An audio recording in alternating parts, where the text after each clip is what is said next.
समय पर एक छोटी सी नैतिक कहानी। एक किसान था, उसके दो बेटे थे। उसका एक बेटे का नाम मनोहर और दूसरे का नाम गणेश था। किसान खेतों में काम करके अपना तथा अपने परिवार का भरण पोषण करता था। मनोहर अपने पिता का हर काम करने में मदद करता था और हर समय पे हर काम कर लेता था। लेकिन गणेश को कोई काम करने को टालने की आदत थी।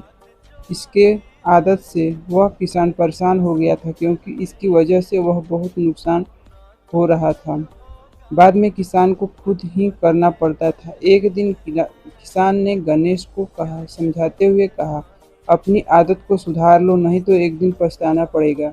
लेकिन गणेश पे उस बात का कोई फर्क नहीं पड़ता। किसान ने इसकी आदत सुधारने के लिए एक तरकीब निकाला। एक दिन किसान को अपनी सारी जमीन और घर दोनों लड़कों में बांट दिया और कहा, अब दोनों अलग अलग रहो और अपना अपना काम खुद करो और कमाओ और खाओ। इस पर मनोहर ने कहा, पिताजी, इसकी क्या जरूरत थी। पिता, तुम चुप रहो, जाओ अपना अपना काम करो और कोई किसी का मदद नहीं करेगा, चाहे कोई कितना ही भूखा क्यों न हो। उस दिन के बाद दोनों अलग अलग रहने लगे। कुछ अनाज भी दोनों में बांट के मिला। इसलिए गणेश सोचा कि अभी 3-4 माह तक चलेगा, कुछ समय बाद काम करना शुरू करूँगा। समय पर एक छोटी सी नैतिक कहानी।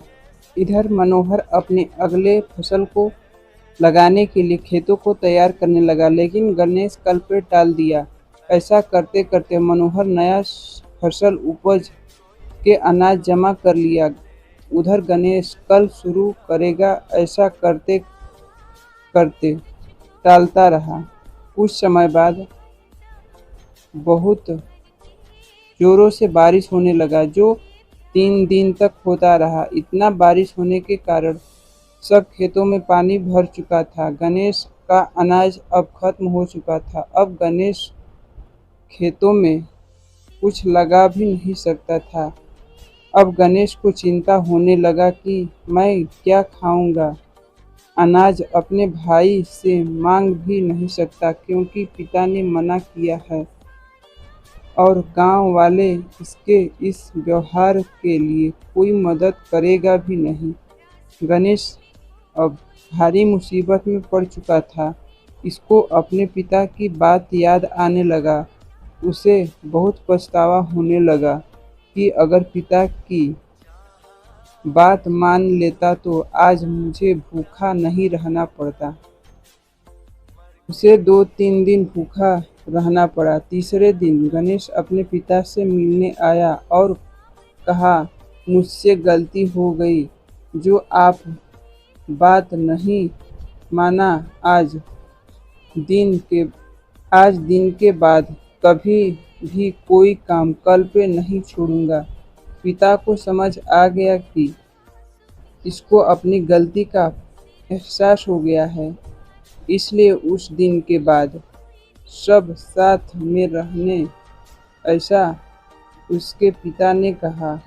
और उसी दिन के बाद गणेश कभी भी शिकायत का मौका नहीं दिया। कबीर दास कहे हैं, काल करे सो आज करे सो अब, पल में परलय होएगी, बहुरी करेगा कब। इसलिए हमें अपना कोई भी काम कल पे नहीं छोड़ना चाहिए, नहीं तो गणेश की तरह दुख सहने के बाद समझ आएगा। कभी ऐसा भी हो सकता है कि हमें बहुत ज़्यादा नुकसान का सामना करना पड़े, इसलिए पहले ही समझ जाएं।